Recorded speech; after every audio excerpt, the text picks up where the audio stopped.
This week, we are looking at the movies Die, My Love and Predator Badlands, as well as television programs The Chair Company and The Last Frontier. and for wrestling, SmackDown from the 7th and Raw on the 10th. No PLEs, so that's all we're doing. Yay! This is We Should Pod That. Episode 13. Yay!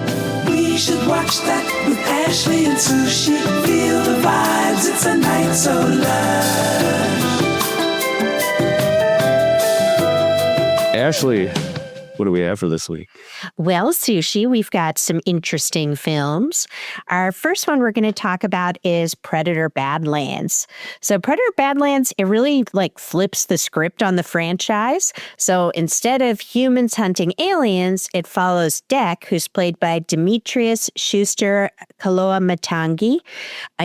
He plays a young Yautja, aka Predator's outcast. He's the runt of the tribe, and he's out to prove his worth and winds up crash landing on a savage planet where survival means teaming up with Thea, played by Elle Fanning, a damaged Weyland-Yutani synthetic, and they have to fight against a threat bigger than both of their worlds. Sort of. It's made by director Dan Trachtenberg, who made Prey and Predator Killer of Killers. And it really leans into world building in a serious way. They made it with a fully realized Predator language that was developed and practical creature suits. Plus they did digital facial enhancement. They really nailed it. The movie was also shot in New Zealand, showcasing gorgeous scenery. So, what did I think of the movie? I loved it. I have been a big fan of the Predator movies, and especially the ones that have been done by this director, Dan Trachtenberg. I really loved Prey. Hell yeah. And I was pretty obsessed. We just watched it last week, but Killer of Killers is incredible. For an animated film, I barely remembered it was an animated film. I know. I was that engrossed in the storytelling and stuff. It's really gorgeous. And he's doing such interesting stuff because I love the first Predator. I fell asleep watching the second one. I need to do my homework on that. That's my fault. Actually, we both fell asleep watching it. But I sort of have been more connected to the Alien franchise. And with this one, it's so incredible because you're learning more about the Yautja tribe and you're getting essentially a classic hero's journey. This is someone who is the runt of his tribe. He's got some family issues and he's out to prove himself and then ends up meeting up with sort of like a found family with the synthetic Thea and another being that I won't mention for spoiler purposes.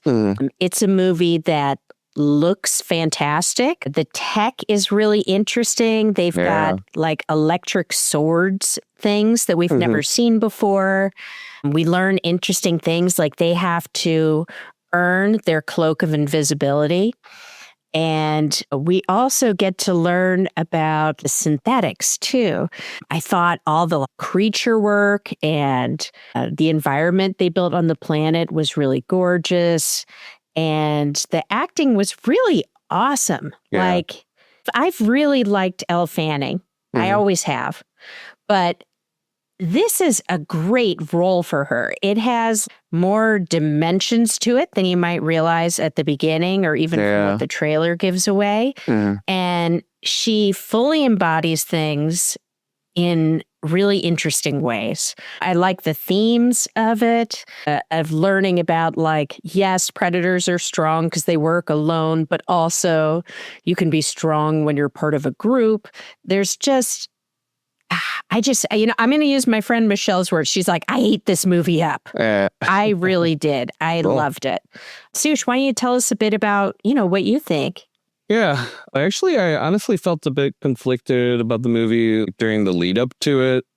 I think most of the concern was just based on non-spoiler plot summaries that I saw on some websites and the trailer itself, and how this was going to be featuring a young outcast predator fending for and proving themselves in a harsh environment.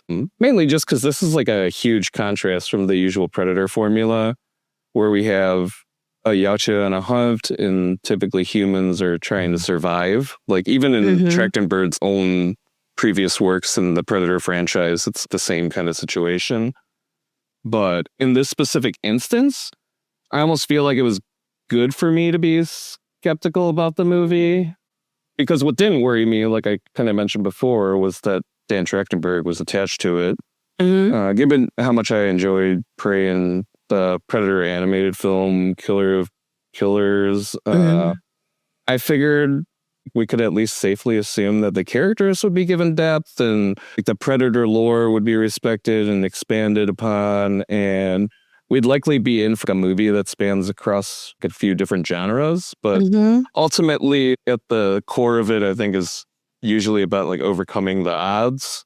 Trachtenberg didn't disappoint, and while I definitely think he kept the theme of overcoming odds, I think he was able to give us something that's almost like the complete opposite of what we usually get from a Predator movie. Yeah. You know, like we're getting an adventure film with like a less than confident Yautja that teams with a synth to try to rise to the challenge of this hunt.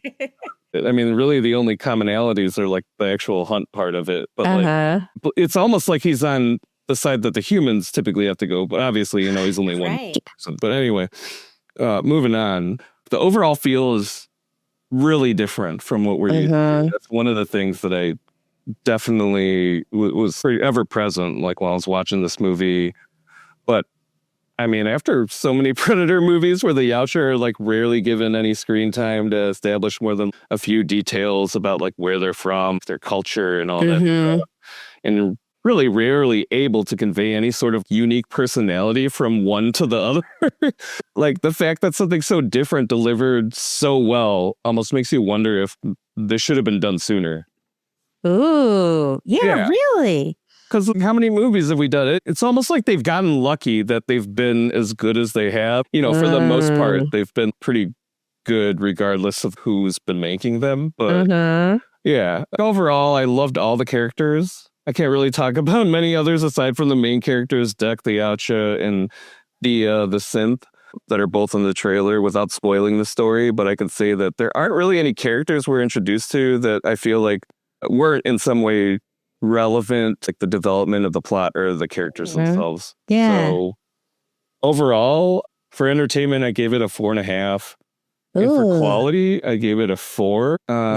It was kind of hard to not give it a better rating because this movie is probably one of the top 5 movies I've seen this year. Ooh. But I almost feel like I needed to be more critical because I feel like Trachtenberg is only getting started.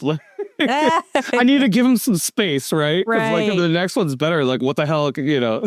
But I mean, I think there's room for improvement. I don't think there's like a ton, but you know, some of the realism of the VFX characters could, you know, be a little better. Yeah. And while I think the character motivations are understandable for the most part, I don't feel like the viewers quite know enough about Yautja culture. Even as somebody who's seen all the Predator and AVP movies, I just haven't read the comics, you know?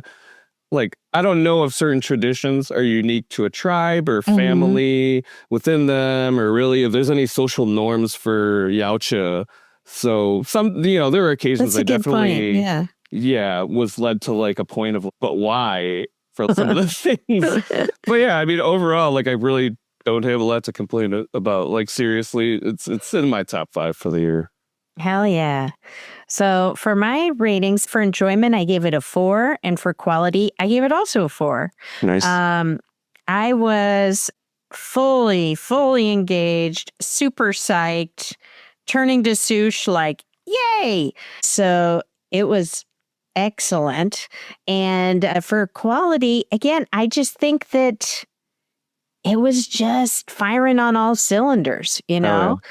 Honestly, I don't know if I've gone above a 4 for a quality rating so far since we've been doing this. That's fine. And you should give them out too liberally, you know? Yeah, I don't know. Well, it's hard. I think with we ratings, like movies in general. Like we're very, like we're not too hard to please. I mean, we have enough knowledge to know that, whether something might have depth or not, but like that doesn't necessarily bother us if it doesn't. Yeah.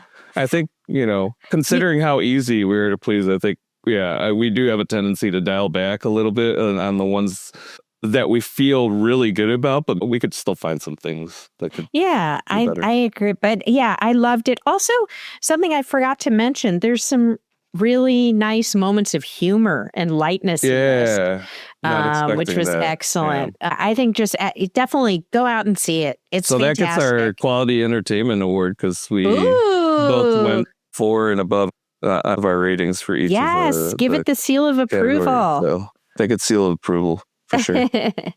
Excellent. Okay. Now turning to a movie that, spoiler alert, I don't think we'll be getting that Quality Entertainment score. We've got Die My Love, which is a great title for a movie, but we'll see if it lives up to it. So Die My Love is kind of a feverish, unnerving character study about a woman unraveling in isolation following the birth of her son. So it's adapted from Ariana Harwitz's novel and directed by Lynn Ramsey, who I think is probably best known for directing We Need to Talk About Kevin.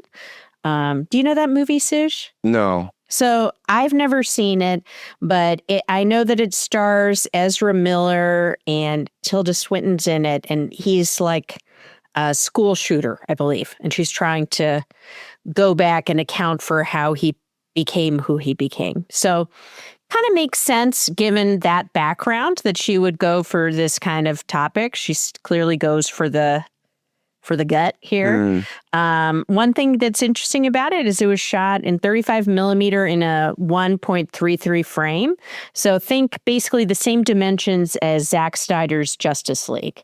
And that kind of, I don't know how you feel, but to me, I think it gave it kind of a claustrophobic feel. I totally didn't realize that. I know that you pointed that out at the end of the movie, but I didn't realize that it was like the whole movie. I think I felt a certain way about it. So now that you bring this up, maybe that contributed to why I felt a certain way about it. Now, this is interesting. The film's director described it as a bonkers, crazy love story. I don't disagree with that. See, I don't know if I would agree. And just getting into how I felt about it. Okay, so here's my alternate title, I think, that could go for this. I think they could call it Help Her for Fuck's Sake. Because honestly, this movie is just about the slowest, steadiest, most predictable mental health decline. You see Jennifer Lawrence, who gives a really great and really brave performance, both in terms of emotional range, her physicality, the fact that she's nude for a lot of it, like really interesting, brave stuff. But she is struggling and it's obvious, and you see that it's obvious to everyone around her, and they don't do anything to help her, and they make it just worse and worse and worse. What I found frustrating about this movie was, I often ask in my head, like, why make this? We do ask that question. I think like the two of us as viewers ask that question a lot. I don't know if it's a thing that professional critics think about, but we definitely think about whether it made sense, like whether it served an actual purpose in any sort of way, or how well it did, if we can even interpret some kind of purpose from it. Right. I know. So it ostensibly has to do with postpartum depression. And I thought to myself, well, maybe this is a movie that's just about that. But the fact is that when the movie starts, her character, goes so quickly into this decline, we don't get any sense of what she's like before. So you don't see a transformation that you understand, where you could be like, oh, these things caused her to be this way. Instead, you're just sort of smack in the middle of it, and it almost immediately starts going downhill. Even the dialogue doesn't really give us anything in that department, You don't get a lot of background. No. And to me, the way I read that is, oh, do they just want me to watch suffering for 2 hours? Because you know what? There's a lot of suffering going on in the world right now. Yeah, I don't know. I don't need to sit in a theater to see it. I can just turn on the news. I could just leave my house. Things are scary. Yeah. And my own personal beef here is I think that I have a hard time with movies that are like that are just raw, exposed pain. Mm-hmm. Now, I know from some of my other friends, they can find movies like that powerful because they can find in them that their experience is not universal, that other people go through things too. Mm-hmm. But to me, I just thought that the way this was structured to be so slow in the way it happens, it just felt, I mean, it's uncomfortable. Whether you like it or not, it's uncomfortable. Yeah. But it felt manipulative to me or something. Huh.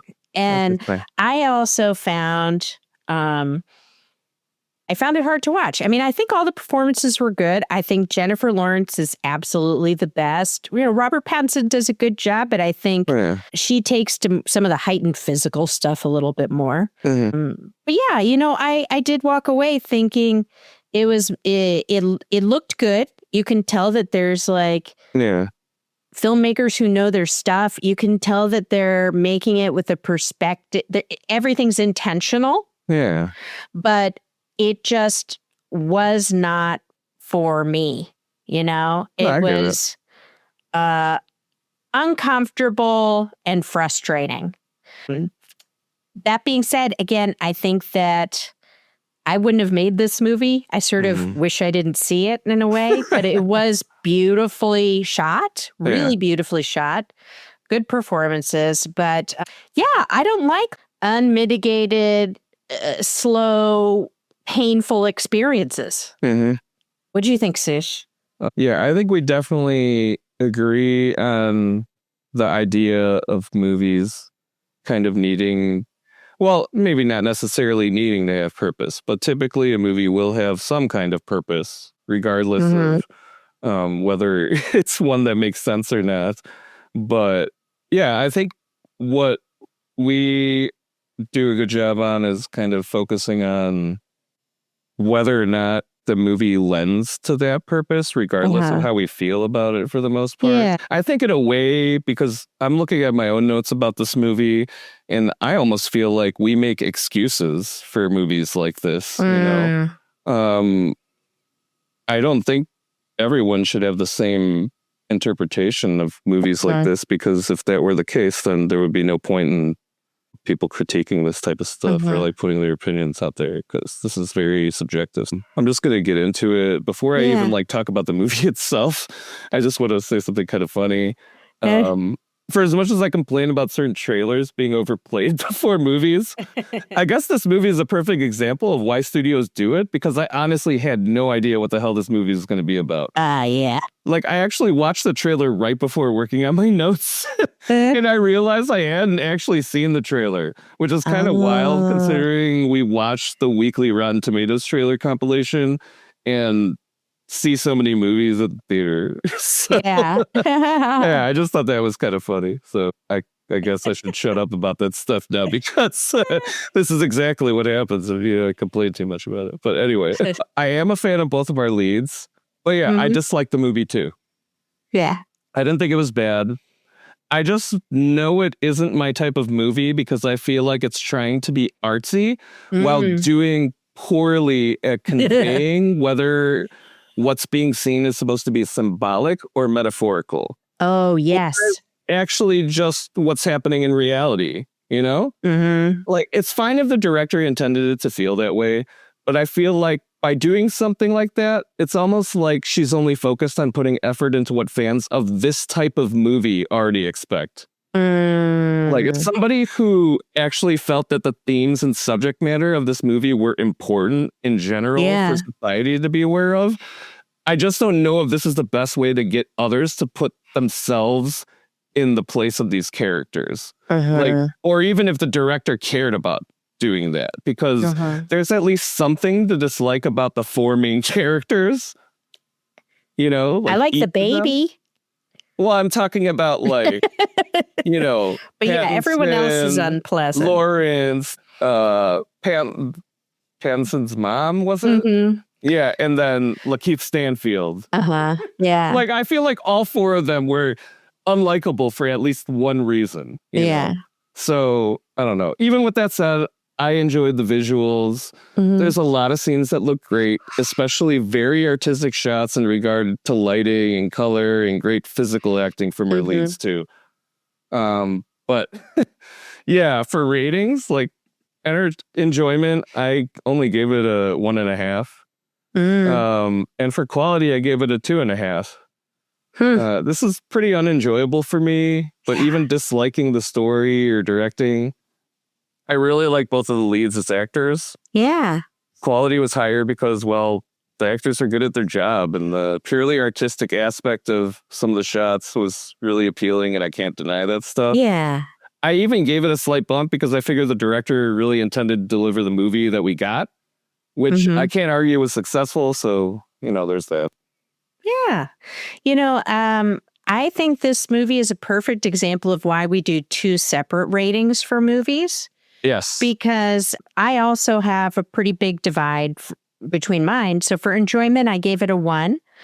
I would consider it to be a somewhat torturous watch. And for quality, I gave it a 3. Wow. It's yeah, and that is. But it was, yeah. Like the quality wasn't bad. That's the thing. Like even if this isn't our kind of movie and we don't like this type of like storytelling or whatever, like, yeah, we couldn't really deny that part of it. Yeah, I mean, I think you're right. I gave the score that I gave based on the performances. Honestly, I liked some of the symbolism. There's some interesting symbolism about the universe.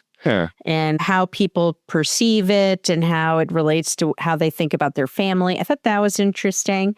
And I also gave it a bit of a bump, again, because while I didn't like this movie at all, I wish I didn't see it, I think the director did exactly what she set out to do. It feels intentional and well-crafted, even if it's not for me. So, yeah. I know. 2 interesting movies, like real dichotomy between the two for us. For sure. All right. Well, it's just about what I think is one of our favorite times of the week, which is when we discuss The Chair Company. Oh, man. So this week is episode 5, titled I Won, Zoom In. And I'm going to say right away, you don't want to start talking about the show with your coworkers. Oh, yeah. Don't do it this week. I was so glad I didn't get in depth about I knew that some of my coworkers liked the show, and I'm so glad I didn't get into it with them too much because I would not be able to handle discussing this would be very hard to talk about, man. Yeah. There's definitely a lot of not safe for work stuff. I know. All right. So let's dive into it with the synopsis here. So it starts with Ron and Mike, who meet Steve, the ex-tech employee who they stole papers from at a bar because he figured out where he saw Ken Tucker, who's on the board of Tekka, just as a reminder. He reminded where he saw him before. And guess what? It turns out it was dressed up like Humpty Dumpty inside of a video poker game. So what they realize is that Ken Tucker is not a real person. He was an actor who was hired to be Ken Tucker. And then while they're at the bar, Steve goes on to drop a series of unhinged revelations. So he has revenge plans, which include rerouting. I'm sure we'll get into this some more. It involves rerouting his boss's toilet to his desk. So he would see what came out of him. Oh, my God. On it. Oh, boy. So then, related to the actual Tekka search, what Ron's been looking into, he says that he's sure there was a hydraulic lever in the chairs, which is something that Ron had previously thought had been not there. And then, apparently, he wasn't supposed to be naked on the job. I love that. It just turns out that his, quote, boss was just a guy who showed up to work before him and told him to do it. So then later that night, Mike texts Ron a screenshot showing that Humpty Dumpty from the game might actually be Oliver Problo, a.k.a. Ken Tucker. So that's who we've got here. The next morning, Ron, Natalie, and their son head home. Tara's like kind of bonded with the family. She's like sharing words of encouragement with Barb. And Ron has a nice moment where he tells Natalie that most of the leads he's been looking into have turned out to be dead ends. And then they get a call from the bug guy saying that he found insects that he's never seen before. I don't know if that comes back later. We'll see. Yeah. At work, Douglas, the weird bubble guy, returns from his fridge-related injury. He's now in a wheelchair, and he's kind of on a power trip. He insists that Ron ensures that the mall is accessible, even though... I hate this guy. I know! He's only going to be in the chair for 2 months, and Ron's like, yeah, I know about the ADA. Then Ron gets a call from Mike saying that he found Oliver Problo, a.k.a. Ken Tucker. Next, Ron visits Mike's absolutely disgusting apartment. There is vomit in the sink. There's old weird chicken he's trying to get Ron to eat. And he's listening again to the Jerky Boys style tapes playing in the background, except they descend into just screaming. So that's I thought that might have been the neighbor, though. Oh, really?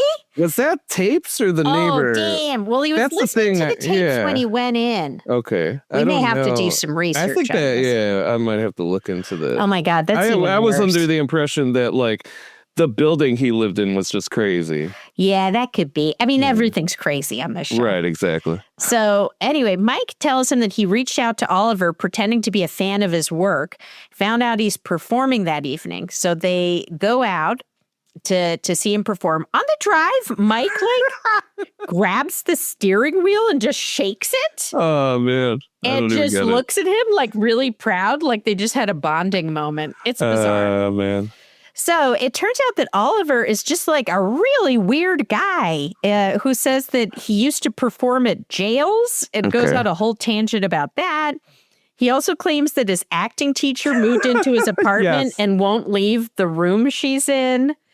And then when he's asked about Red Ball Marketing Global, he insists that he knows nothing.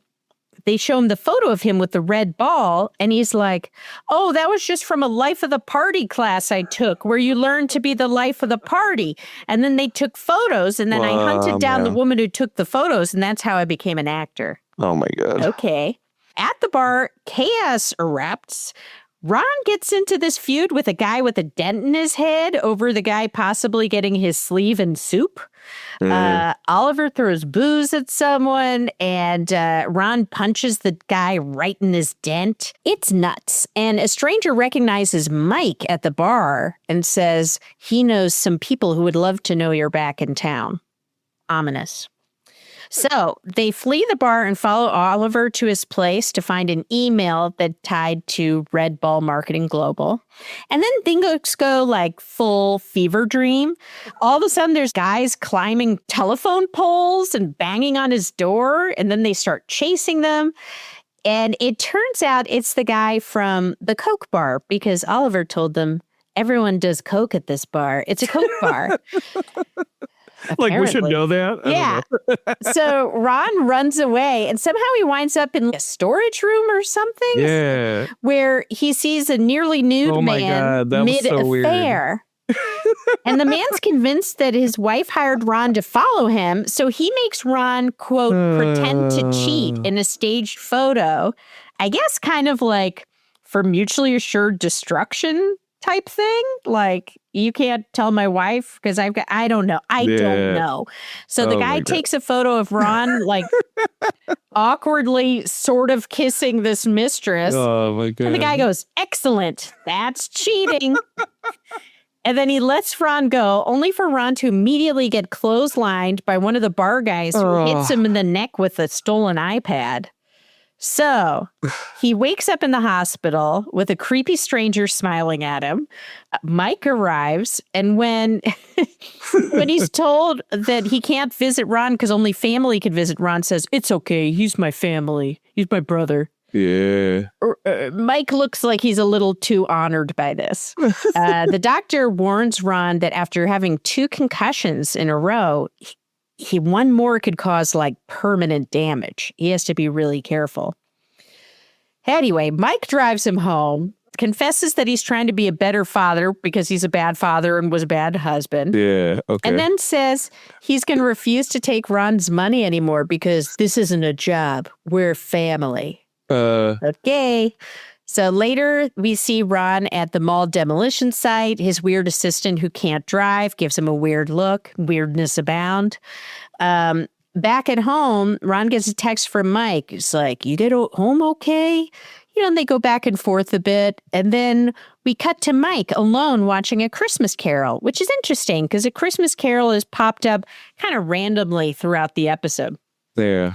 So he's watching the episode, and then the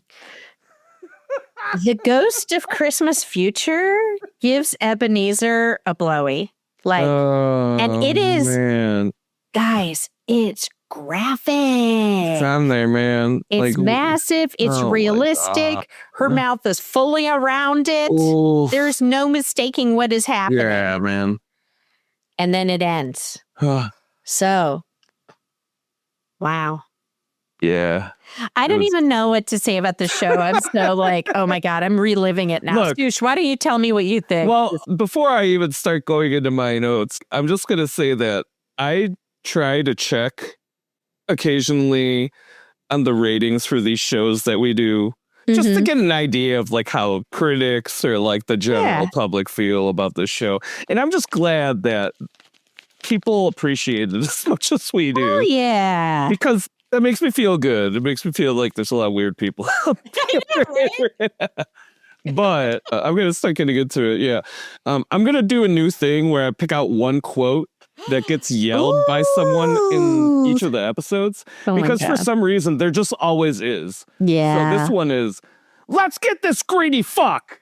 Oh. Which is what Ron yells at the beginning of the episode when they're going after Ken Tucker, I guess. It's so nuts. We check in for Is Ron Crazy, week 5. He's still not crazy. No. He's just continuing to be driven crazy by everything that's going on around him. Yes.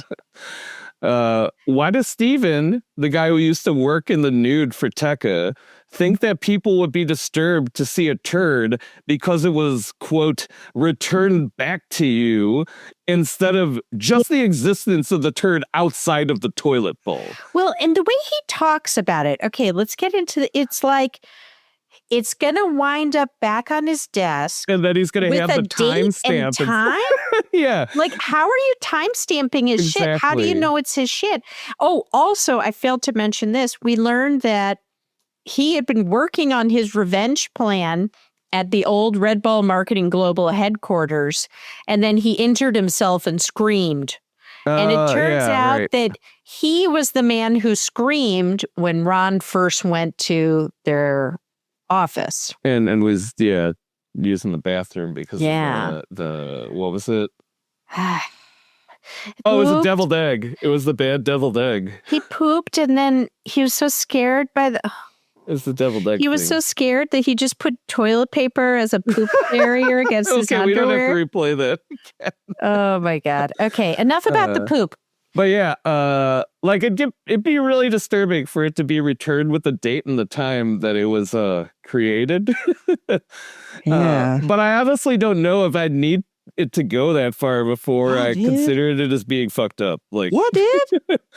On the topic of Steven, I love how he whispers the turd plan, but then decides to talk loudly about how he had to work nude at Tekka only to find others were clothed.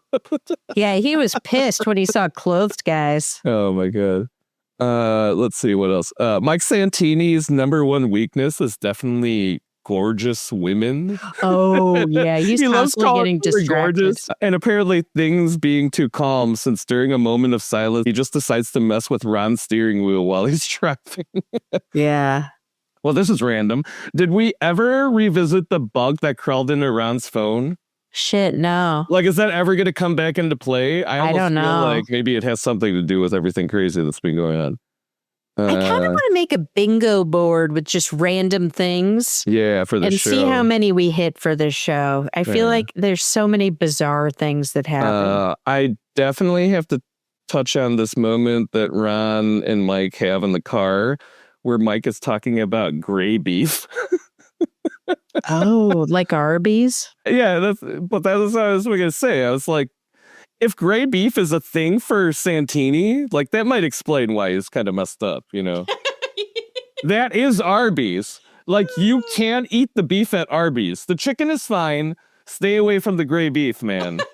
You're going to end up like Mike Santini otherwise. Hey, you know what I just thought? What? Mike Santini would fit equally well in It's Always Sunny in Philadelphia. Yeah, probably would. He could be a guest character. Yeah, he's disgusting. Oh, my God. And Oliver, man, I'm done with my theory of everyone on the show being weirder than Ron because this man is just more supporting evidence. Like, he attended a Life of the Party class. Like, who does that? I don't know. Let's see, what else? Sounds fun.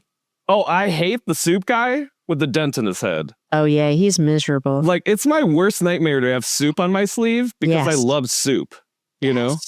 Like, I understand where Ron's coming from. I don't get where this guy's coming from. That's all. Finally, my last note, Christmas Carol. Scrooge. Do you think this was the same version that Mike was referring to when he says, it's a really good story?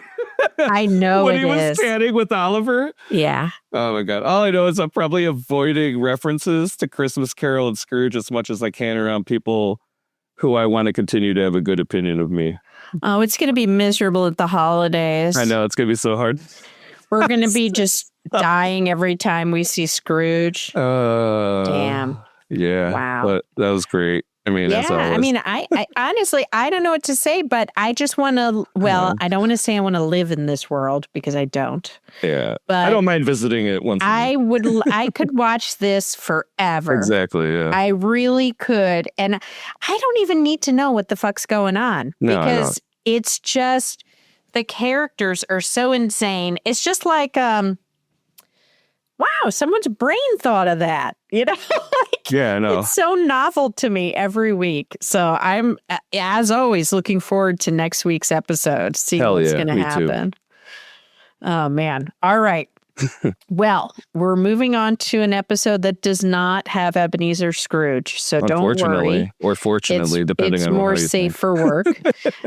So this is The Last Frontier, episode 6, named The Devil Wears a Suit and Tie.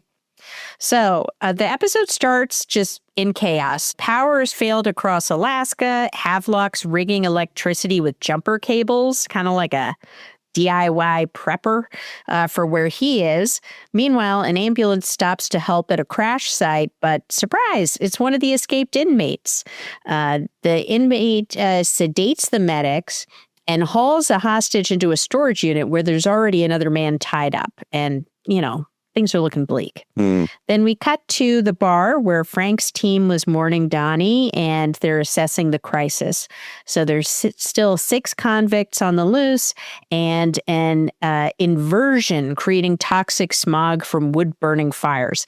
Essentially, people are using the wood-burning fires so much, but then there's a cold air that traps it lower in the atmosphere, I guess. Oh, right. And it's going to make things smoggy. I'm assuming like that's a greenhouse effect kind of thing. I guess. I don't know enough about it, but I'm sure that'll come up again. That's what it sounded like to me anyway. Yeah. So then the FBI is circling Sydney for Havelock's stolen files. So Frank's former partner in Chicago is called to help ID the courier they found, while Sydney's quietly spiraling about what happens if the files go public. Now, at the hospital, Sarah checks in on Luke. He's doing stable, but her shift kind of takes a turn when she decides to help incoming patients. And it turns out she sees a man who she recognizes from Frank's files. This man turns out to be Wig, which is a terrible name, Wig, who's a doctor turned serial killer inmate. Well, considering that he's bald, right? Oh, Sushi, that's true. Is it? Right? Yeah. He was bald. So it's like, why you called Wig? You I know. Maybe that's why he had to kill so many people. The irony is too deep. Yeah. So Sarah recognizes him. She calls Frank and he says he's going to show up. And then he says, in answer to your question about work versus family in the previous episode, I choose you every time. Okay. So I got something Wig, to say about that later. I know.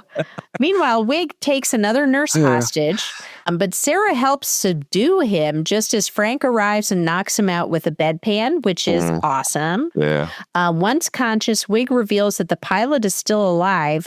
He basically rescued him so that he could use him as leverage if he needed it in the future. And his demand is to have the Seattle bank president deliver his safe deposit box by 6 a.m. the next morning or the pilot dies.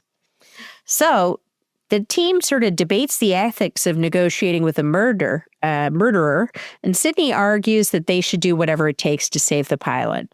Elsewhere, Luke visits his girlfriend, and man, this guy's going to need a lot of therapy. He blames himself for everyone getting hurt. He blames himself for everything. Yeah. Andy's looking at videos of his sister who passed away. So this guy's in a lot of pain. Meanwhile, Frank's crew realizes that airports don't have working lights right now. So it's going to be hard for the Seattle bank president to get in. What they end up doing is so cool. So they end up setting up cars. They call people from the community in, and they shine their flashlights along the runway to guide the landing. Havelock, who's isolated in a cabin, we see him and he sees the comics section of the newspaper, and then we get a flashback to him bonding with a Ukrainian aid worker about comics and newspapers. And she's someone who once carried his intel across borders, basically. The memory, however, kind of turned sour because we see that Sydney ended up ordering him to kill that same woman, saying she's compromised and she's spying for the enemy. Then we finally get some context. So years ago, she proposed to use malware to down a plane as a covert assassination method. It was rejected, but then when the crash went down in Alaska, she immediately knew, oh my God, I think they used the technique that I suggested to them in the past. So it's going to make it look like she planned the whole thing. So she claims that Havelock's been also giving this information to Frank, like the drive that he gave to Sarah, as basically a way to have Frank serve as a custodian of truth, holding proof that could exonerate him, basically. Then we see that back in the present, after the flashback, Havelock sets traps around his hideout. Frank's team figures out his location after they hear bells in the background of the phone call that they recorded when he talked to Frank earlier. And they learn that he's in an abandoned theater, which I always love when people are in an abandoned theater. It's great.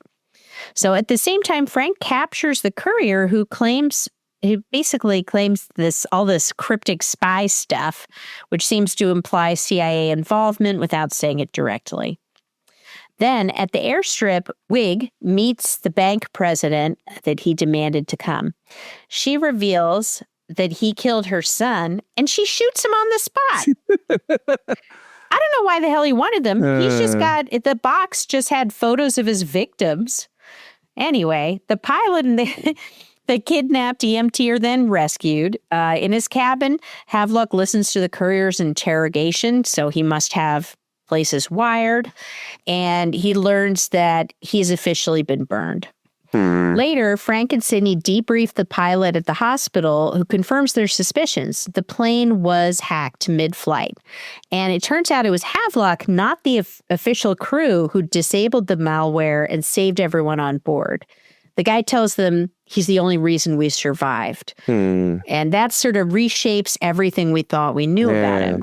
Because we also see in another flashback, he saved that Ukrainian aid worker, allowing her to escape. So now we're sort of seeing him and Sydney in different light. Then we find out that the FBI has taken custody of the evidence. Sydney breaks down because she realizes they now have both physical evidence and a living witness. Frank gives her a hug. She leaves quietly. Uh-huh. And then we have sort of a surprising ending. So back at his cabin, Frank hears noises in the basement and he finds Luke looking for something, quote, broken. Luke tells him that, tells Frank that until he tells the truth, basically things can't be fixed, that everything's messed up in the family. Frank then, goes back upstairs. He opens a cabinet and he pulls out a hollowed out Alaska travel book and reveals a handgun sealed in plastic. He stares at it and the episode fades out. So, yeah, that's our episode. This one was, last week we were kind of complaining that things plot-wise weren't moving along enough. And I think they delivered this week. Yeah. No, I agree. We got a lot more information on Havelock and from his perspective. And I thought that was interesting. My suspicion now is that Sydney really is behind all this stuff. I don't know if we'll see that. I just think it could be a fun twist. But we're getting more information there. And we're learning a bit more about what happened with Frank and his daughter. I think it's got to be an accidental shooting where she died, but I'm not 100% sure. So that's interesting. I don't think we needed all the wig stuff necessarily, I think the show for a while did have kind of a escaped inmate of the week vibe. Yeah. And I think that... Do you know the writers that worked on the majority of the earlier episodes were involved in the Blacklist? Oh, and honestly, it's interesting. That brings up a good point. There's something so comforting and nice about those formulaic, old school TV shows before streaming, 25 episodes a season. You get some things that move the plot along, but you get a lot of day in the life. And now that we have these shortened seasons post-streaming. Yeah, I don't know that it works the same way. They don't work quite the same way. There's sort of an expectation of pushing the plot along every episode. Yeah. But you do miss out on some of that joy of those fun one-offs. But it's also hard because when you have those one-offs, you know that the season is short. So you're like, okay, this is cool, but what's going to happen next? You know? Interesting. Yeah, what'd you think of the episode, Sush? Well, before I lead into the actual episode... for anyone who might not have caught it, even the recap of the last episode doesn't or just can't deny how inconsistent Sarah is in it. They actually start the clip, start with the clip of her telling Frank that he has to choose between, family or job. Yeah. But then they immediately lead into the other clip of showing how much she can't step away from her job. Yes. I thought that was hilarious. Yeah, weirdly, this episode barely touches on that whole inconsistency. But maybe it's for the best because I kind of forgot about it, actually. And I wouldn't even fault them for dropping it because they did a good job of bouncing back in this one. Yeah. I think this episode, the level of quality has definitely gotten back up to where previous episodes were. But I'm still a bit cautious because the last one was a real stinker for me.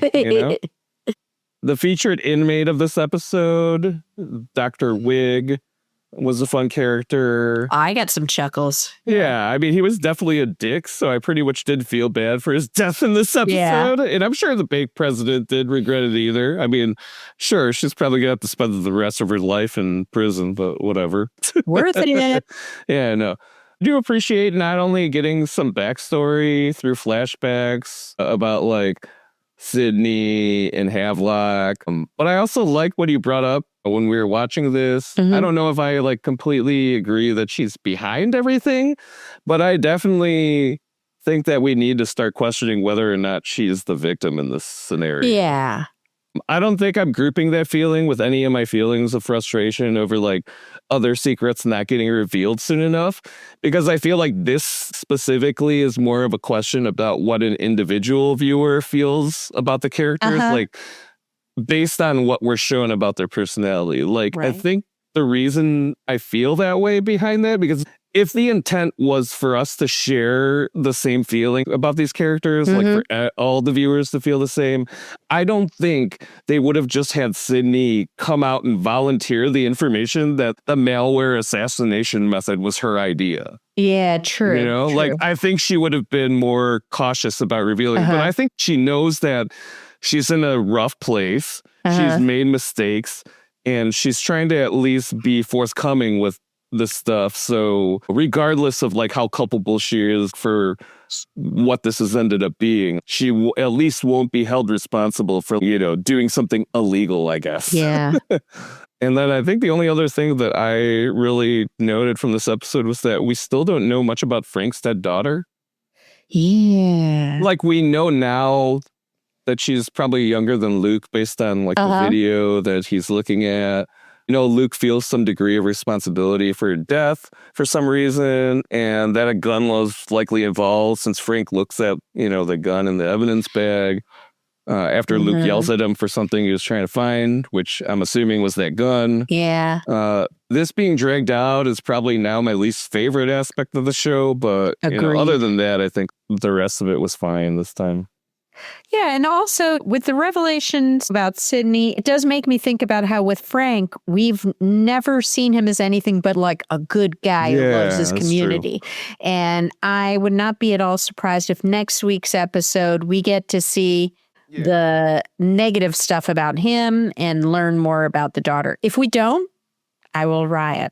I gotta know what's going on with the daughter. No, like it would do a lot for this show, I think, if they finally revealed some bad things, some mistakes, or serious things that Frank has done. You know, obviously some aspect of either why his daughter died or maybe something else that he was involved in that maybe drove them to leave Chicago. So yeah, something there. Mostly because if they do that, I think I'll be able to kind of look back on that whole inconsistency with his, you know, wife and look at it as like, okay, they're basically just trying to show the extreme worst and best qualities of these characters. And it really was just interpreted wrong because, I don't know, just how like the episode was constructed. But yeah, I mean, I it's starting to come back now. So if they continue to operate in this direction, or at least like give some sort of idea or explanation of why they did certain things, then maybe I'll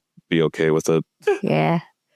Oh, man. Well, I'm looking forward to next week. Hopefully we get some of those answers.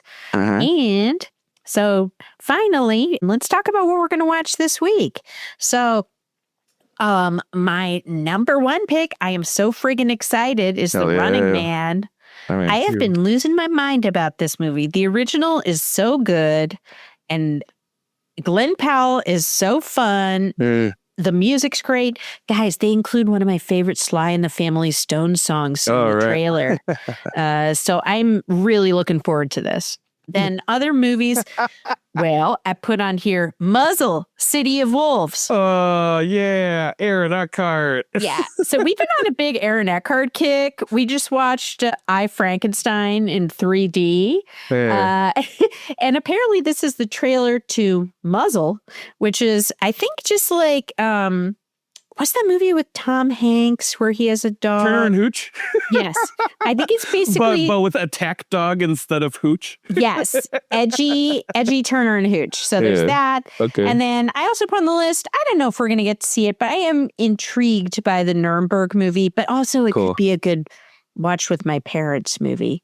Which actually gets us into, we're going to have a special Movies to Watch with Your Family episode coming up soon for the week of Thanksgiving. Yeah, because we're going to be out of town. Yep. And for TV, we got The Usual. We got our cheer company. We got our Last Frontier. Yep. Awesome. So, Sush, what do we got over on the wrestling side? For Oh No. Oh, yeah. Oh, yeah. We got the usual, you know, SmackDown and Raw. Excellent. Let's kick it off with SmackDown on the 7th, which took place in Greenville, South Carolina. Okay. For promos and drama, we kick off with a video recap of the match between Cody Rhodes and Drew McIntyre from Saturday night's main event back on the 1st, followed by Cody heading in ring to welcome all the fans with his what do you want to talk about line? Which I guess is this new thing now, but I actually realized after rewatching to do my notes that that's the name of his podcast. Oh, yeah. So, I guess that makes sense.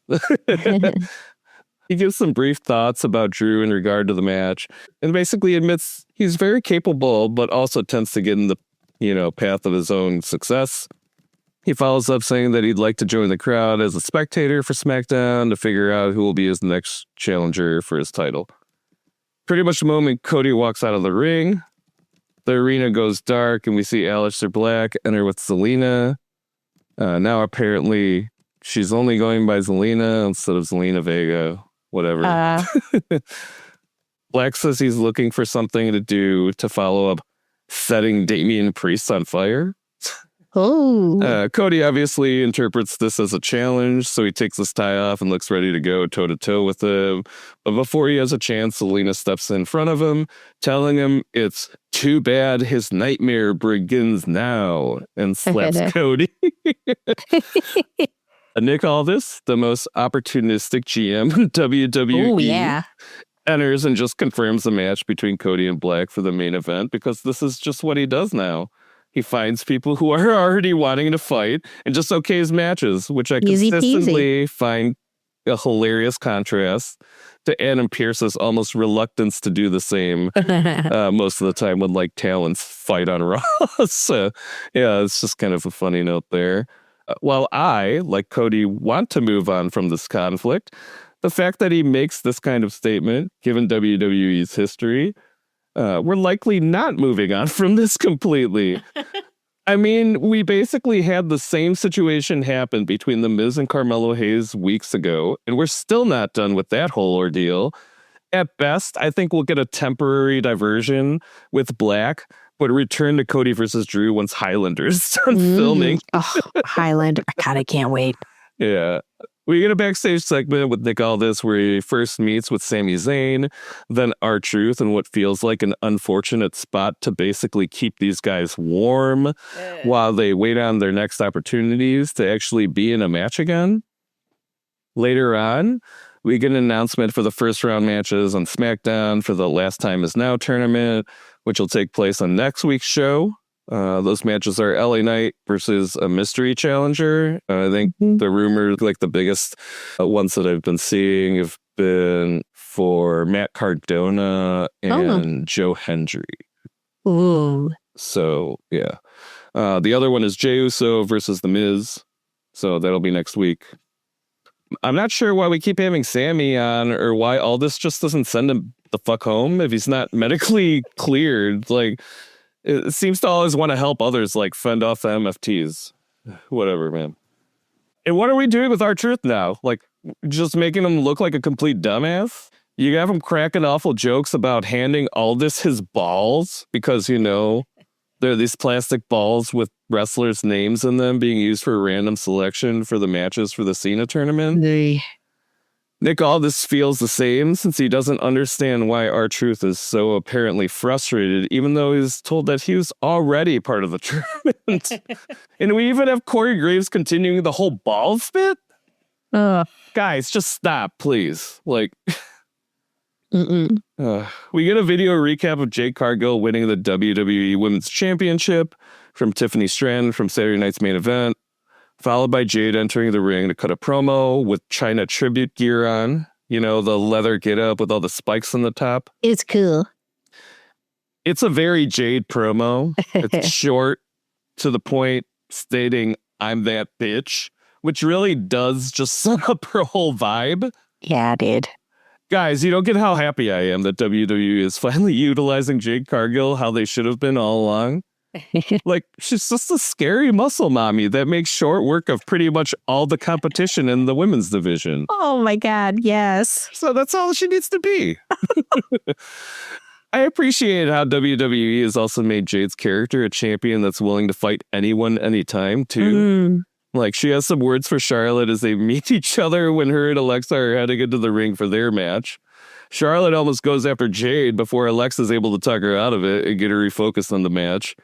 I'm looking forward to see those two go up against each other since Charlotte's been at the top of the women's division for so long that I wonder how they're going to have Jade stack up to her. I just hope that she's more of a challenge for Jade than Tiffy was. I have to point out how hilarious it is that they're trying to give Jade makeup to really highlight the eyebrow scar. Oh, I fucking love it. I swear it was painted like white or silver this week. I think it was. It was Yeah. red last time. Yep, exactly. Ay. We check in with Chelsea Green and Alba Fire outside of the women's locker room. Chelsea gives a pep talk to herself and Alba, I guess, for her match tonight for the U.S. title against Julia. She mentions being the longest reigning women's U.S. champion, but Meechin steps in with BFAB to correct her, saying that Julia actually holds that record. And they already know the match is going to end with Julia retaining because of Chelsea's ego. Chelsea gets really offended by the comments, so basically she has a tantrum saying she'll win and how she's going to be the best SmackDown champion they've ever seen. Meanwhile, Jade silently steps up behind her. Chelsea continues on about how she basically already is the greatest SmackDown champion, but stops mid-sentence when she realizes Jade is standing right there. I guess she's not ready for that smoke. At least she kind of just trails off from what she was saying into telling Jade that she looks gorgeous. And then just jets off with Alba after Jade threatens to stomp a hole in her chest. It was great. Jade apparently ain't trying to make friends, though, since BFAB and Meechin try to have a laugh with her about the incident. And they're entering the locker room together, but Jade ends up telling BFAB to move. BFAB vents to Meechin about Jade's attitude, not realizing Jade hasn't completely, entered the locker room yet. So that ends up with Jade challenging her to match. BFAB accepts. Knowing Nick Aldis, this is already confirmed. Oh, yeah. We check in briefly with Charlotte and Alexa backstage after their match. Looks like Alexa is seeing the doctor, with Charlotte being preoccupied talking to her. Somebody hands Charlotte some ice for Alexa, but the camera pans back. We realize it's Asuka in a doctor's outfit. She green mists both Charlotte and Alexa, and Kyrie and her scurry away laughing like hyenas. It's hilarious. Last bit, Kathy Kelly interviews The Miz regarding his upcoming match in the tournament, but also asks about his payback on Carmelo Hayes the week before. The Miz says it wasn't payback, but a reminder of what he's capable of. Okay, but as cool as that sounds, if your feud with him hasn't ended, then it basically is payback, right? I mean, I also want it to end. Let's make that happen, Miz. Let's do it. Moving on to the matches.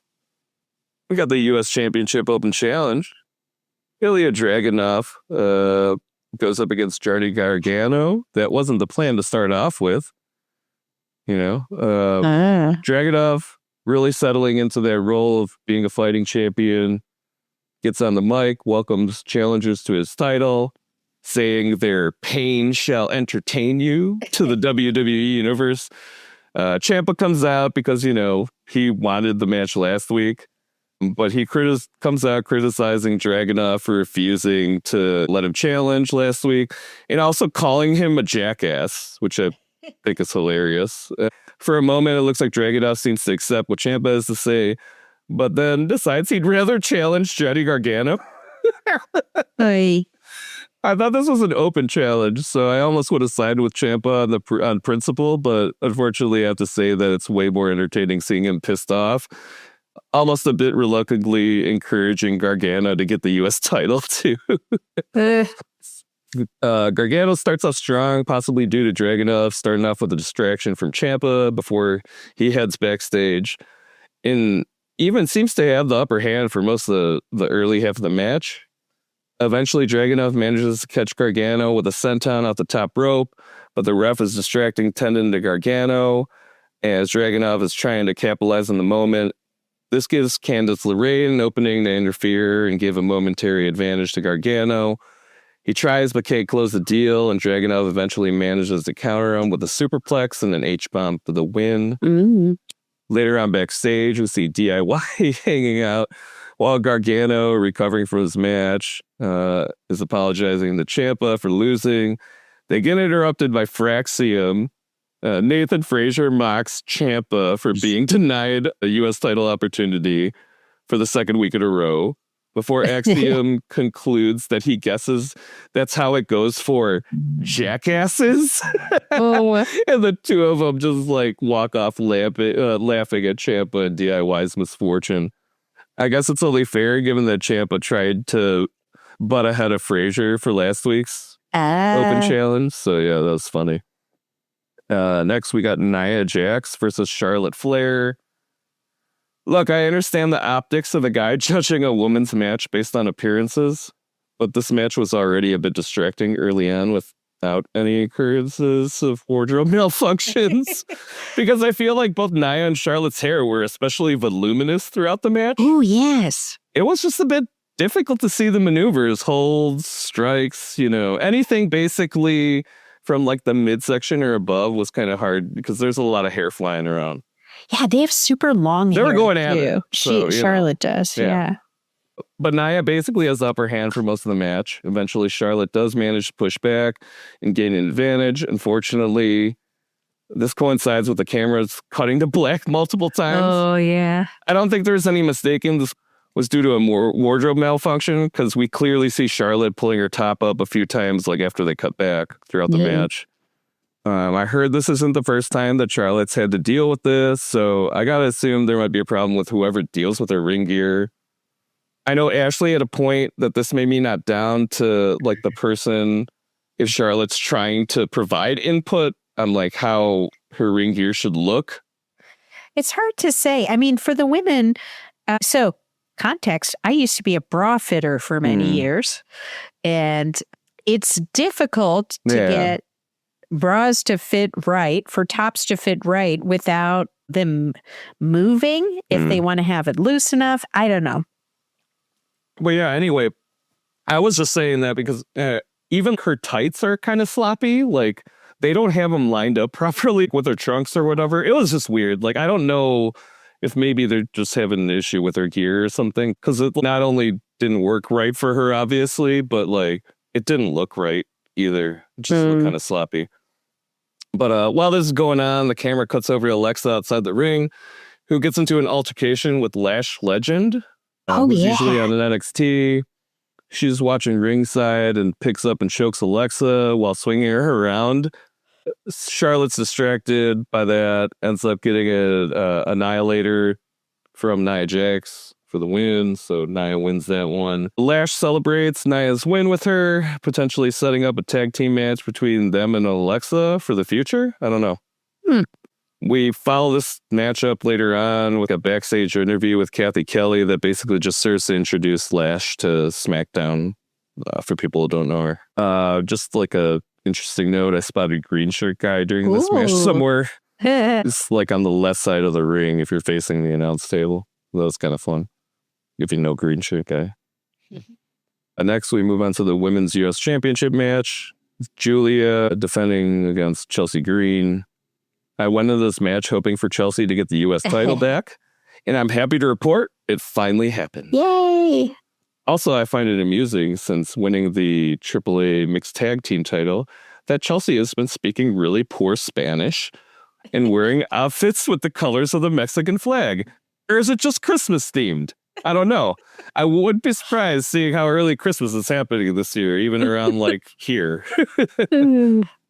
I know we're past the days of actual kayfabe, but I find it funny that Julia somehow seems more aggressive than usual, even at the kickoff of this match. I don't know. Is it due to knowing that she's going to be losing the title? Because this match ends so goddamn quickly. Kiana James engages in some hijinks. She elbows Chelsea while the ref is distracted to help Julia. But Alba Fire sees this and gives Kiana a super kick. Julia sees, runs over, kicks Alba in the back of the head through the ropes as payback. But Chelsea immediately recovers and rolls Julia up for the pin. The ref apparently missing Chelsea using the ropes for leverage. Chelsea wins the title back, celebrates with Ethan Page, who's her mixed tag partner. That's what happens, though, when you try to outdo the Queen of Schemes, Chelsea Green. I'm so happy she won. I just want to see Chelsea Green all the time. She's so fun. Yeah, I agree. Moving on, we got Rhea Phoenix versus Tala Tonga. Before the match, we get a backstage moment with the MFTs and Solo. Solo basically comes in and tells them they've been doing a good job, but not good enough. Apparently, isn't happy about Sami Zayn still walking around and thinks their family should have both the tag titles and the U.S. Championship. Apparently, this is just a setup to have the Wyatt Six creep up basically right behind them as they're leaving. Dexter Lumis looks ready to attack, but Eric Rowan asks them to hold off for now. Once again, we're teasing future match between these two teams. So, yeah.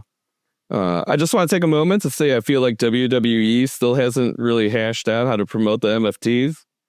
Specifically, during that segment, we had like JC Mateo speaking in a normal human voice, which is kind of weird given the rest of them pretty much just grunt and stuff, you know? Yeah. Honestly, I don't need anyone else in this group speaking other than Solo. I guess everyone who the MFTs mess with decided to pay them back during this match because they get attacked by Motor City Machine Guns and Shinsuke Nakamura while heading towards the ring.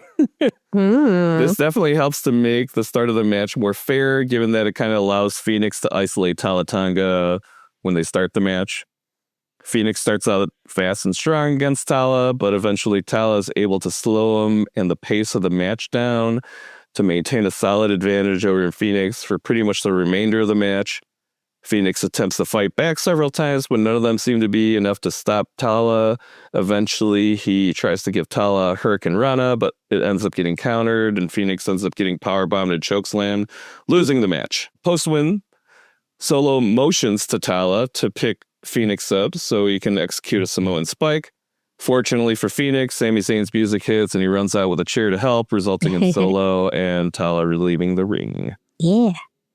Moving on, we got Cody Rhodes versus Aleister Black. Hey guys, it's another match that starts with less than 15 minutes left in the show, basically letting us know that we shouldn't assume that WWE actually believes Aleister Black is on the same level as Cody. So yeah, I'm assuming this is either a setup for Damian Priest and or Drew McIntyre to interrupt in order to get some payback. Sure, Black has a few moments in the match where he gets the upper hand, but they're so brief. Even after he slams Cody's head into the announce table, apparently it doesn't do much to Cody since he's able to just walk back into the ring. Like, even Zelina tries to cheat for Black, but if not for Cody's great selling, I don't know if I'd feel like this match was even close. Black has maybe 2 sequences where he's able to fight back against Cody and get the upper hand, but eventually he gets nailed by a Cody cutter. Cody and Black exchange blows, eventually ending with them taking turns, giving each other some stiff kicks, knocking both men out. The ref starts the 10 count for both of them, but all of a sudden Drew McIntyre attacks the ref with a claymore out of like the corner of the screen, like Tony Jaa. It was pretty cool. I didn't know a big man could get that much air, you know? I don't know. But this brawl escalates. First Drew attacking Cody, then Black going after Cody, followed by the both of them double teaming Cody. Luckily, Damian Priest's music hits, and he runs out to help Cody, getting attacked by both Black and McIntyre. The moment he enters the ring, he gives each of them several right hands, eventually taking down McIntyre, then Black. Priest tries to follow Black as he's hobbling over to the announce table, but McIntyre stops him. Cody recovers in time to go after Drew, so Damian can go after Black.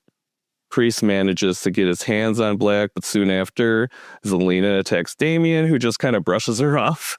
But this allows just enough time for Black to rake at Damian's bad eye, allowing him and Zelina to retreat.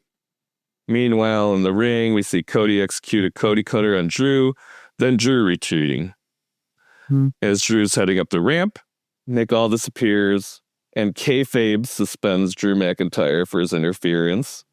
As Drew keeps complaining how unfair things have been for him lately, it's hilarious. Obviously, as I mentioned before, real life reason being that Drew's going to be off filming for Highlander, which we'll definitely cover in our movie reviews once it's out.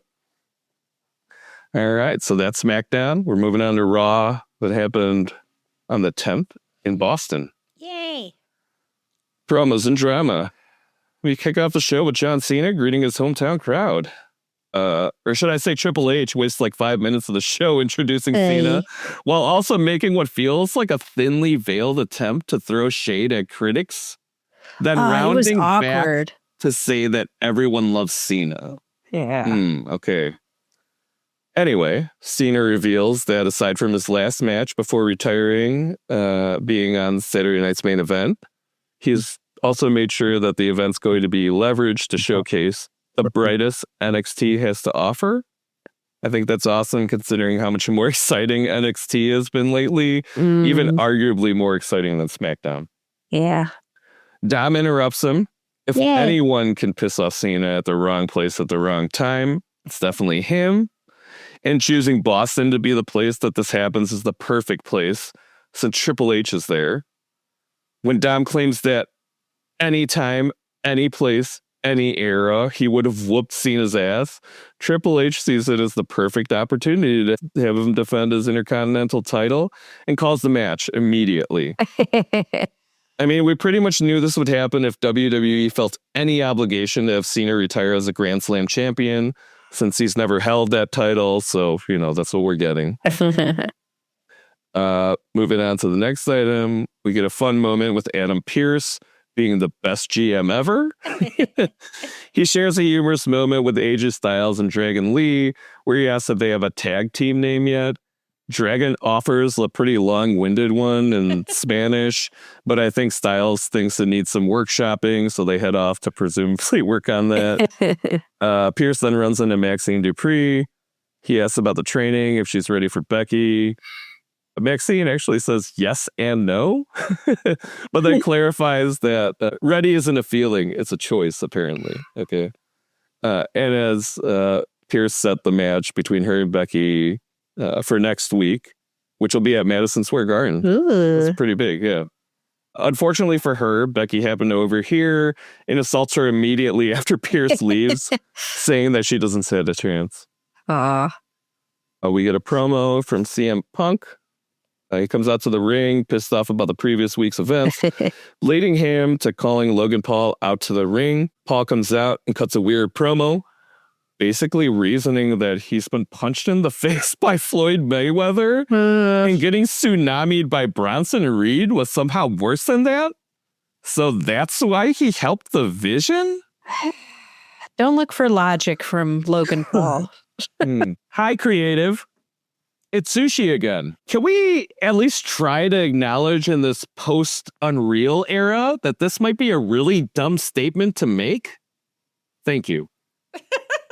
Anyway, he says his eyes have been opened up to a whole new vision. And Heyman walks out, followed by the Bronze. All of them head towards the ring slowly, Heyman saying that Punk has no friends.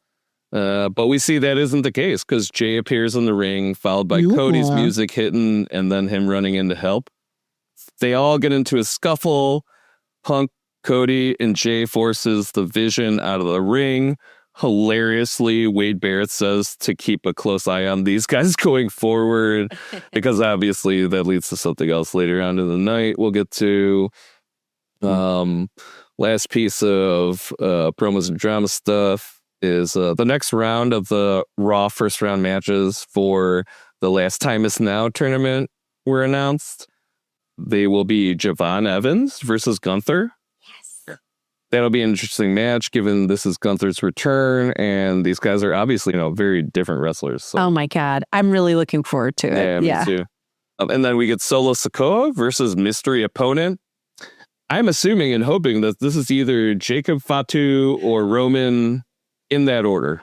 Ooh, yeah. Yeah. Either of those guys will be fine. Let's move on to matches. We got the Intercontinental Championship between Dominic Mysterio and John Cena. Man. Great match all around. Cena really sells Dom as a worthy competitor, with Dom having the upper hand early on. Cena all of a sudden has a burst of energy at one point and takes control. But Dom eventually drives him into the ring post. This isn't a dirty Dom match without hijinks. So they start having him remove the top turnbuckle cover. The ref spots it, heads over to fix it, leaves an opportunity for Dom to sneak out of the ring and grab a chair. He pulls an Eddie Guerrero basically just, making noise with the chair and then throwing it at Cena in hopes of having him disqualified. But Cena knows better. So he just drops it back by Dom and fakes being knocked out himself. The crowd chanted Eddie as the ref checks on both Dom and Cena. Cena makes a face at Dom and winks at him hilariously. It's pretty good. Following this, the ref gets knocked out as Cena's trying to perform an A on Dom, which really just gives us an opportunity to watch John Cena put an STF on Dom to the point that he taps. But obviously, since there isn't anyone conscious to call the match, it doesn't end. By the time they do get some new ref out to the ring, Cena just misses a 3 count. This is WWE, so even if Dom is losing, he has to land a 619, right? But yeah, John no-sells the frog splash that Dom follows up with and rocks him with an AA for the win. It was awesome. It was so good. Yeah. And it was cool to see, obviously Cena's massive, but to see the crowd boo Dom that hard, where he couldn't get his sentence out. They're loyal to Cena. It was cool. Yeah, it was cool. Afterwards, we see Cena celebrating backstage with everybody. He tells Rey Mysterio that Don's a good kid and stuff, which is kind of cute. Then we see Cody's there to celebrate with him. But is that the only reason? Maybe not. Later in the program, we get Jay, Cody, and Punk backstage meeting with Pierce, which is just a hilarious setup to have William Regal come out of nowhere and shout, "War Games!" Yep, it's a setup for these guys versus the Vision at Survival Series War Games. I look forward to seeing who else is going to be on each of these teams. I'm not sure if it's supposed to be a 4 versus 4 or 5 versus 5, but what I've come across so far, probably the latter. We get a first round match for the Last Time Is Now tournament. The first one being Damian Priest versus Rusev. I found the start of this match kind of funny. We see a video recap of Priest and his recent run-in with Aleister Black and Zelina. And while that I understand it involves Priest, it has nothing to do with this match or tournament. But I'll have more to talk about, as about this later. I was at least interested in seeing these two in a match since I don't think they've had one against each other, at least not lately. And they're kind of the same size and height. Rusev, as most probably expect, spends most of the match as the aggressor. There's heavy commentary about Priest's eye still being injured. So that'll probably play an important part of the match. And we aren't let down. Priest manages to gain the upper hand, even making it as far as taking down his straps for a crossbody off the top rope and setting Rusev up for the South of Heaven. But then Rusev really goes after his bad eye, followed up by a Machka kick for the win. Next match, Women's World Championship. Stephanie Vaquer defending against Raquel Rodriguez. Overall, I did appreciate that there was considerable time during this match taken to elevate Raquel Rodriguez as somebody who should be in the running for the top women's title, but otherwise I didn't feel it was particularly memorable. It definitely didn't do Vaquer any favors because she arguably nearly lost to Raquel and didn't really bring anything new or exciting to the table. I think I've realized that one of my annoyances with WWE is this feeling that when a storyline is only had a few weeks to be fleshed out, and I feel like the announce table has to remind us of certain events to reinforce certain alliances, etc. It either means there's a serious negative feedback, negative backlash from fans, or someone is going to have a character turn. In a way, when this happens, it almost distracts me from whatever is happening in the match because I end up thinking about what was said, and I really think this is true for this match. I wasn't wrong because even after wasting time saving her from a post-match attack from Roxanne, Nikki Bella ends up knocking Vaquer out with her Women's World Championship. She tears off her top to reveal a black one underneath and walks out of the ring. I guess this is better than them being unconvincing BFS, though. So yeah, that was awkward. We have the second match of the night for the first round of the Last Time Is Now tournament, which is between Shinsuke Nakamura and Sheamus. Honestly, I didn't give a shit about which of these guys won this match. because I kind of rate them the same. Sheamus started off strong. Nakamura's capable of fending him off for most of the match. But at one point when it looks like Nakamura is about to win, we soon realize Sheamus is just absorbing kicks and strikes from him to get charged up with frustration, eventually leading to him giving Nakamura a backbreaker in the 10 beats of Badlands. The match evens out a bit then. After that, Nakamura seems to gain the advantage. As he's about to deliver a Kinshasa, Sheamus reverses with a roll-up. But Shinsuke kicks out. Unfortunately, Sheamus was too quick following up with a brogue kick and wins the match. You get a good ending, though. You know, Nakamura holds up Sheamus's hand in the end, so they're friends. Yeah, I like that. Cool. And then the last match of the night is WWE Women's Tag Team Championship with Alexa Bliss and Charlotte Flair defending against the Kabuki Warriors. I have to comment on how dope Charlotte's ring gear looked tonight. Yeah. She kept the classic Flair family robe while also going all black to kind of better match Alexa's vibe. Yeah, it looked cool. I was definitely looking forward to this match, and like the previous match, I honestly didn't care who won. Either way, we win as fans, right? Yeah. They're both great tag teams. So, again, we're going into the final match with only about 15 minutes left. And we've already announced part of the men's teams for War Games, so we have to assume we still need to tease the women's teams, right? This match is an especially strong showing for both Charlotte and Asuka, with them seemingly delivering the most damage and spending the most time in ring throughout most of the match. We get to a point where it seems like Charlotte and Alexa are going to win, with them delivering a figure eight and a Sister Abigail, respectively. But then Nia Jax and Lash Legend interfere by pulling Charlotte's hands from under her, catching Alexa's attention. She rolls out to go after him, but Kyrie, who's recovering nearby, ends up slamming Alexa into the announce table, knocking her out. This allows Kyrie to re-enter the ring.